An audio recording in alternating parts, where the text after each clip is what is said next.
আজকে বাইকটার অবস্থা বেশ ময়লা হয়ে গেছে। আর আজকে বাইকটার একটা জিনিস দেখার জন্য হলো শুভের পরিচয় পরে দিতেছি। এই বাইকটার মধ্যে এখানে একটা কভার দেয়া হয়েছে যাতে ইউএসডিতে এখানে কাদা না আটকায় থাকে বা না ঢুকে।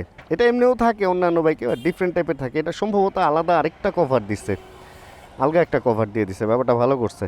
অ্যান্ড শুভে হলো বিশাল বান্দরবন ট্যুর কভার করে আসছে। এই ডাস্ট কভার থাকলে ডাস্ট যাবে না, সো 1-2-4 দিন হলেও বেশি টিকবে। হ্যাঁ, এটা ভালো করছে।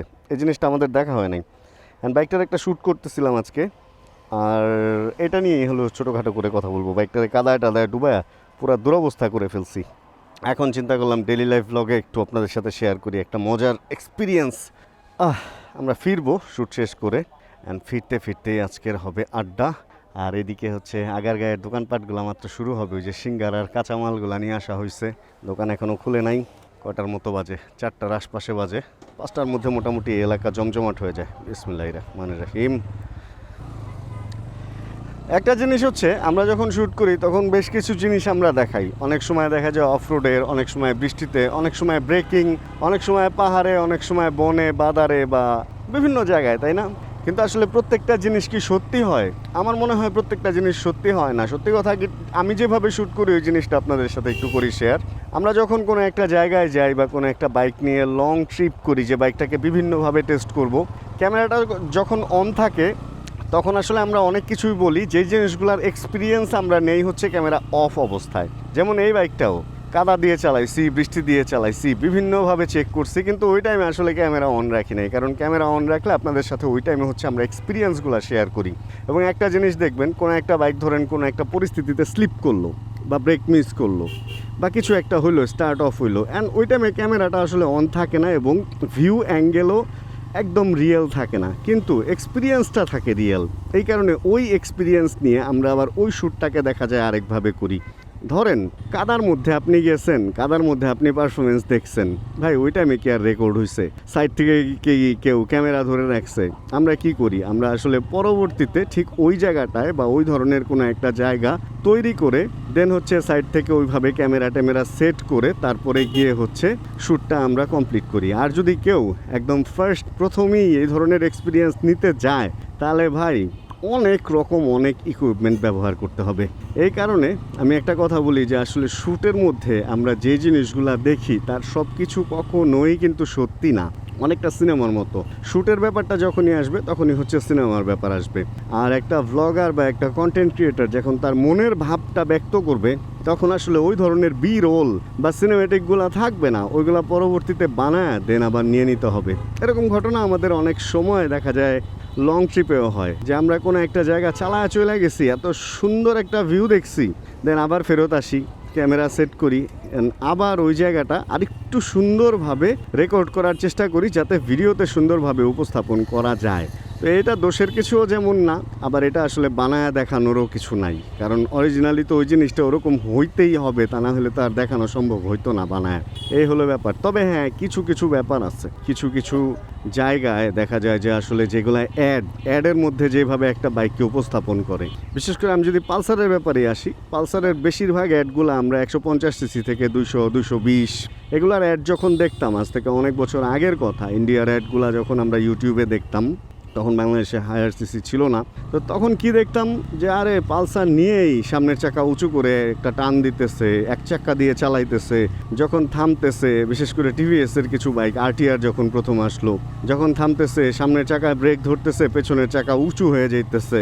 তো আসলে এগুলা তো বাস্তবের সাথে কোনো রাখে না, সামঞ্জস্যতা রাখে না। তো এগুলা হচ্ছে অ্যাড হচ্ছে একটা বাইকের পারফরমেন্স দেখানোর জন্য বেশ কিছু জিনিস আর্টিফিশিয়ালি বানানো হয়। আমি অ্যাডের পরবর্তীতে বিহাইন্ড দ্য শ্যুট যেগুলো ছিল ওইগুলা দেখছি, যে তার বেঁধে বাইকটাকে ওইভাবে সেট করে তারপরে হচ্ছে বাইকটাকে ওইভাবে দেখানো হয়েছে। তো অ্যাড ডিফারেন্ট জিনিস, অ্যান্ড যারা রাইডিং রিভিউ করে এটা হচ্ছে ডিফারেন্ট জিনিস। তো আমার ভিডিওতে আসলে অতটা সিনেমেটিক শট বা এই জিনিসগুলো থাকে না, কারণ ভাই আমি আমার এক্সপিরিয়েন্স শেয়ার করি, এই হচ্ছে ব্যাপার। অ্যান্ড এখানেও যে প্রত্যেকটা জিনিস রিয়েল থাকবে তা না। অনেক কিছু দেখবেন যে আমি হয়তো এক্সপিরিয়েন্স আগে নিছি, মানে আগে নিয়ে নিছি, কিন্তু পরবর্তীতে আবার ওইটা কথা বলতে গিয়ে আবার নতুন করে শ্যুট নিছি। ভাই আমারও এরকম করা লাগে। তবে কিছু কিছু শ্যুট আবার এরকম করি, যেমন ফার্স্ট রাইড রিভিউ অনেক সময় এরকম আমি রেকর্ড করছি যে বাইকটা আমি আসলেই আগে কখনো চালাই নাই, একদম ফার্স্ট উঠেই মোটামুটি চেষ্টা করছি যে বাইকটার এক্সপিরিয়েন্স শেয়ার করার। তবে ওই টাইমে হয় কি জানেন, এক হলো শ্যুটের প্যারা, ক্যামেরা, এক হলো 2 আপনি যেটা বলবেন ওইটার প্যারা, অ্যান্ড 3 হচ্ছে বাইক সম্পর্কে আইডিয়া নেওয়া। তো সব মিলে আসলে ওই ধরনের ফার্স্ট রাইড ইমপ্রেশন বা ফার্স্ট রাইড রিভিউগুলা। হ্যাঁ ভাই, ওকে, আমরা যেখানে ছিলাম তো সত্যিই মিথ্যা এই ব্যাপারটা, আসলে এটা হচ্ছে একটা ব্লগারের বা একটা কন্টেন্ট ক্রিয়েটরের ভেতরের ব্যাপার, যে আসলে কতটুকু সে এটা প্রকাশ করবে। এখন যদি কোনো পেইড রিভিউ হয় আর আপনি কোনো শ্যুট করতে যাও বাইক নিয়ে পিছলায়া পড়েন, ভাই ওইটা কি কখনো দিবে ওই কোম্পানি যে পিছলায়া পড়ে গেছে?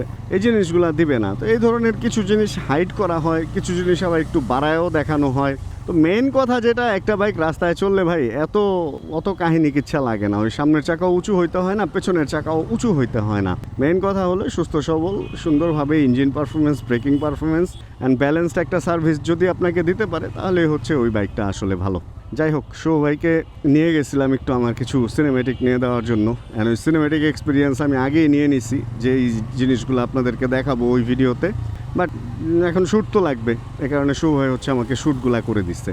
এই হচ্ছে কাহিনী। তাহলে চিন্তা করেন যে এক্সপিরিয়েন্স যেগুলো আমি নিয়েছি ওইগুলা দেখানোর জন্য আলাদা একটা দিন একটা বাইক নিয়ে আলাদাভাবে আবার চালায় ওই এক্সপিরিয়েন্সগুলো শ্যুট করতে হয়েছে, যেখানে হচ্ছে মনের ভাব প্রকাশের কোনো জায়গা আমি রাখি নাই। জাস্ট যে মনের ভাবগুলো আছে ওইটার সাথে যাতে শ্যুটগুলো মিলে ওইভাবে জিনিসটাকে ব্যালেন্স করার ট্রাই করছি। এই হলো ব্যাপার। নতুনের মতো সেকেন্ড হ্যান্ড মার্কেটও এক এক সময় এক একটা জিনিসের ট্রেস বাড়ে।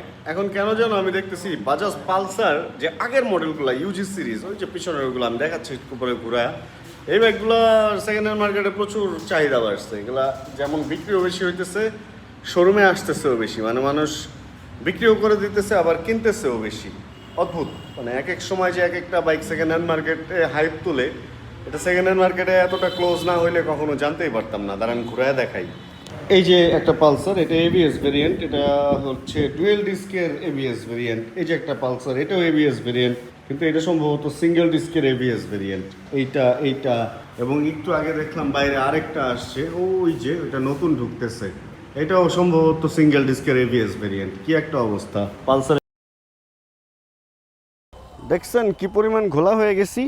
এই যে ক্লিয়ার করে দিতেছি, আরেকবার ঘোলা হবে যদিও ক্লিয়ার করলেও, কারণ হচ্ছে এই হেলমেটটা এসিতে রেখে দেন আমি গেছিলাম হচ্ছে একটু বাইরে জিমে আর কি, অ্যান্ড জিম থেকে এসে এই অবস্থা হয়ে যায় প্রত্যেক দিনই। হেলমেট যখন নিয়ে রওনা হই, এসিতে ক্যামেরা ঠান্ডা হয়ে থাকে, অ্যান্ড এখানে বের হইলেই ঘটনা ঘটে যায় হচ্ছে এরকম। এখন ক্লিয়ার হয়েছে কি না কে জানে, আয়নাতেও তো দেখা যায় না।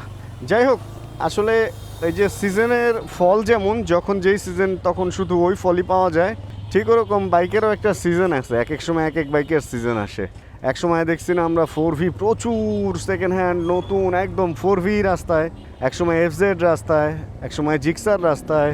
তো আসলে সব কিছুর পরেও কিছু বাইক আছে যেগুলো সারা জীবন একটা নাম নিয়ে বেঁচে থাকে, যেমন ইয়ামাহার RX, তারপরে হোন্ডার H100, তারপরে CG, এরকম কিছু ব্যাপার আসলে থেকেই যায়। সুজুকির আগে একটা বাইক ছিল সামুরাই কিনা 110 বা এরকম একটা বাইক ছিল সুজুকির। ভাই এই সমস্ত বাইক আসলে এখনো পর্যন্ত যাদের কাছে আছে তারা অনেক যত্ন করে রাখছে আর কি। তো এই হলো ব্যাপার। অ্যান্ড রিভিউর যে ব্যাপারটা, আসলে যে বাইকটা চালায়, যে বাইকটা যে চালায় তার কাছ থেকে যে রিভিউটা নেবেন ওর চেয়ে বড় কোনো রিভিউ হয় না। তবে এখানেও ব্যাপার আছে, যে বাইক চালায় তার কাছে ওই বাইক আসলে ভালোই লাগে। এই কারণে আসলে কোনো বাইক দেখতে গেলে কিনতে গেলে এত কিছু চিন্তা না করে মোটামুটি ওই বাইকটা যদি আপনার দেখতে ভালো লাগে কিনে ফেলাই ভালো। কারণ প্রত্যেকটা বাইকই তো মানুষ চালাইতেছে, কারো ভালো লাগবে কারো খারাপ লাগবে, এটাই হলো ব্যাপার। যাক, আমার একটা জরুরি কাজে বাসায় চলে যেতে হইতেছে, এই জন্য আজকে আর বাইরের শ্যুট নিতে পারতেছি না, সময় মোটামুটি সন্ধ্যার আগে। তাহলে আমরা আজকের এই ভিডিওটা থেকে বিদায় নিয়ে নিই। হোপ রাখতেছি এই ভিডিওটা আপনাদের ভালো লাগছে। যদি ভিডিও ভালো লাগে তাহলে ছোট করে একটা লাইক দিয়ে দিন। চ্যানেলে যদি নতুন হন প্লিজ সাবস্ক্রাইব করে হয়ে যান আমাদের ফ্যামিলি মেম্বার। জানাবেন কে কোন জায়গায় বসে ভিডিও দেখছেন, আর যতক্ষণ পরবর্তী ভিডিও নিয়ে আবার আমি না আসতেছি ততক্ষণ ইনশাআল্লাহ আমরা থাকবো ভালো, আমরা থাকবো সুস্থ এবং করতে থাকবো চিল ইনশাআল্লাহ। Chill bro.